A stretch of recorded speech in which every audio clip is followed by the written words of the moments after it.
Hello and welcome back to HardReset.Info. In this video I will show you how to hide apps on the home screen and app drawer on Samsung S25. Let's begin.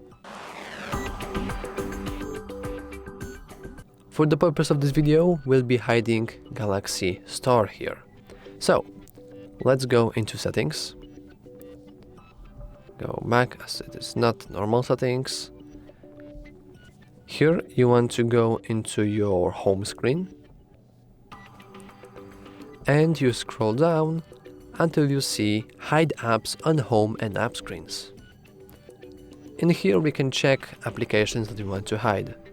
So for us it will be, I have to find it, the store. So we can simply click Store, then hit Done. And as you can see, the store is no longer to be found, nor on the home screen, nor in the app drawer. That's all for this video. If you found it helpful, please consider to like and subscribe. Thanks for watching.